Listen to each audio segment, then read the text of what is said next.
Good morning, NASPA. You feeling alive? You feeling alive? You feeling alive? You feeling alive? All right, I am too.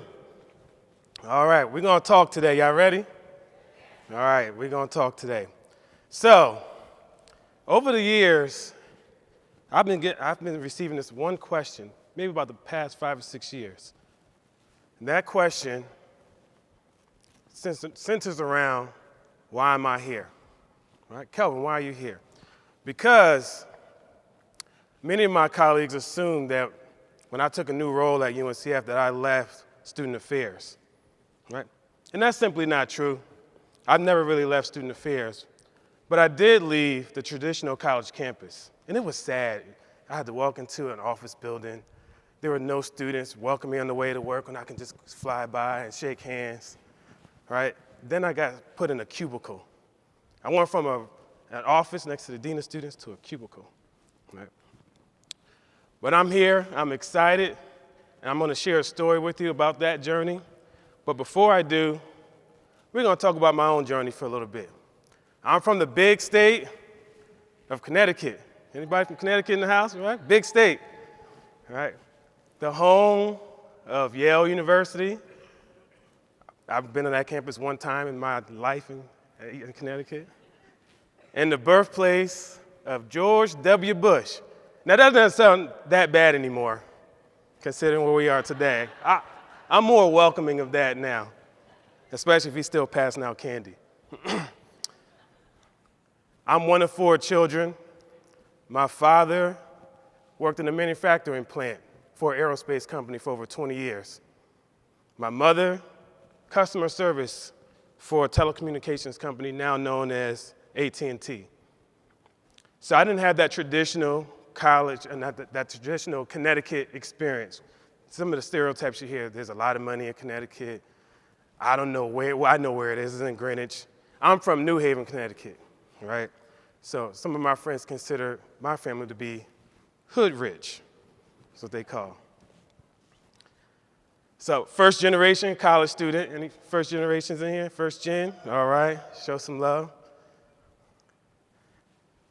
And I always knew I wanted to go to college. From when Kelvin was little Kelvin with the curly hair. I knew I wanted to go to college. I think I was ready. I was dressed. My mama dressed me, right?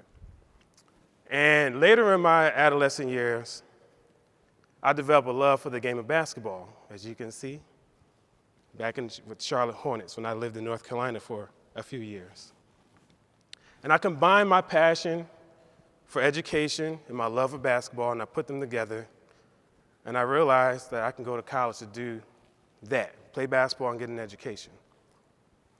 So I tried to do that. I did that, played basketball through high school, earned the opportunity to go to college to get an education, and to also play the game that I enjoyed. And so I did that. I was able to, and us folks from Connecticut, we like to stay there sometimes too long. I enrolled at Eastern Connecticut State University in a summer bridge program. That was my first opportunity to go to college. And this is also where I found my love for student affairs. So at Eastern Connecticut State University, I got involved as a student, and my first involvement was with a student organization called MELS, Men Achieving Leadership, Excellence, and Success. These were my family members on campus, my brothers. And they made sure that I got involved because the goal for me was to graduate. So being involved in MELS, I got thrust into opportunities all over campus, including becoming an RA, working in student orientation, and working as a career consultant as a student and career services. And that was the highest paying job on campus at the time. I was so amped to have that job. But these experiences also led to me getting an award. Might be the last award I've received in life, but it's my most favorite. But these experiences also created this passion for student affairs. I was a sports management major. I was going to be a sports agent, make a lot of money, travel the world, and represent athletes. But then I thought about my own story, my own journey, and And I wanted to help people who were just like me get through college, because I had some challenges as well. And so I found about this grand hustle where I can go to school for free to do the work that I love to do. And I can get a master's degree. So I did that. And I had an opportunity to go to Florida International University, go Panthers. And that was the best experience of my life, because this is where my student affairs journey really began. And it was my first full-time job as a graduate student. And I was so thankful for that experience. And I did that job for a little over 2 years. Then I said, you know what, it's time for me to continue on, continue this journey.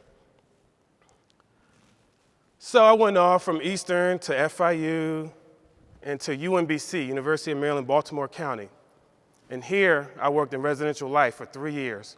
But between FIU and UMBC is where I really developed the skills between the theory and the practice of becoming a student affairs administrator. And I took these skills and I said, you know what? Like many of you, I had a path, I had a journey. I wanted to be college president. I would tell my professors all the time, at the age of 30, I'm going to get my doctorate degree. I'm 36 and I'm not there yet, I'm close. And I'm going to be a college president by 34 like Dr. Walter Kimbrough, all right? Not quite there yet either. And so I was like, what do I need next? So I took an opportunity at Kingsborough Community College in Brooklyn, New York, as a student conduct coordinator for the college. And this position really matured me as a professional. But then I also matured as an individual. I got married, was enjoying marriage a little bit too much, and my wife got pregnant, and she was like, I want to go back home to DC. So after a year in that role, I returned back to DC, and this is where the story changes. And this is where the environment changed, but the game remained the same, student success. And I found out about United Negro College Fund, UNCF, and the opportunities that they had for me to showcase my student affairs talents and abilities. And for those who are unfamiliar with UNCF, it's a national organization that provides scholarships to African American students so that they can enroll, persist, and ultimately graduate from college. And the goal is to get more and more African American graduates to college. The Gates Millennium Scholarship Program is a $1.6 billion initiative funded by Bill and Melinda Gates to bring more people of color to education by removing the financial barriers. I wish I had that scholarship, because me and Sally Mae wouldn't be so close friends right now. It's a good through graduation scholarship for up to 10 years, renewable for up to 10 years. And my role in this organization is to provide student support services to 20,050 scholars, whether they are currently pursuing their degrees or they are alumni pursuing their careers. And doing that is professional development, there's academic coaching, there's opportunities to attend conferences like NASPA to get some more exposure in their chosen field of interest. And to shed a little bit more light on UNCF and GMS, UNCF has raised more than $4.8 billion to help over almost 500,000 students to attend college, thrive, and graduate. Give them a hand for that. We just celebrated our 75th anniversary a few days ago, and we're making great strides to continue to do the work that we do. And I'm gonna brag a little bit about Gates Scholars, because I always do. They're like, it's like I have 20,000 children. We awarded over 15,000 degrees since 2000. And we have a 91% retention rate and a 96% persistence rate. But we don't do that by ourselves. We do that because we partner with you all. We partner with the colleges and universities to make sure that students are having the proper support systems in place, and they are valued on their campus, and they find that sense of belonging. And so you also help us create what you see here today with our retention rates and our persistence rates. It's a partnership. But it's also working together to know that we can create student success, because that's the end game. Student affairs teaches us so much. It teaches us about life, and it provides us so many skills. And what I've learned over the last 7.5 years working at UNCF and the Gates program is that my skills and talents that I've learned from student affairs don't have to stay on the college campus. And I encourage you to consider that same thought, because the legacy of student affairs is meant to go far beyond college, to impact students well into their adult years. So that means that we don't have to stay on our college campuses to do the work that we would like to do, that we enjoy doing. I love my job. I do miss the college campus, but I love what I do, and I love the students I work with. We gain so many skills, such as accounting skills. I managed a $4 million budget. When I was in residential life, it was more about $30,000. But I learned how to manage $30,000, so I know how to manage $4 million. Right? And often when I look to hire people for my team, I'm coming back to NASPA to do that, or I'm looking in my NASPA contacts, because I know student affairs administrators bring a certain level of grit and tenacity to the work. And I know what I'm gonna get because I know the training that we all have and the theory that we all know to help our students be successful. And I wanna share with you the students that I serve. They look familiar because many of them, and all of them, have walked in your college campuses. They're our students, and we work together to create student success.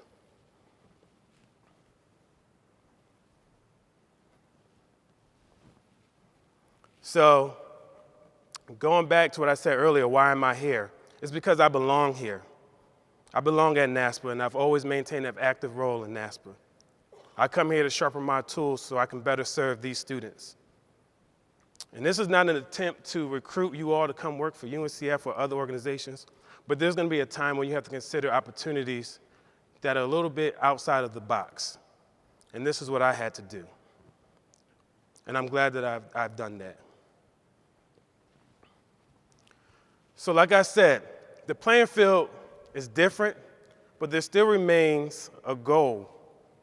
There still remain milestones that need to be met.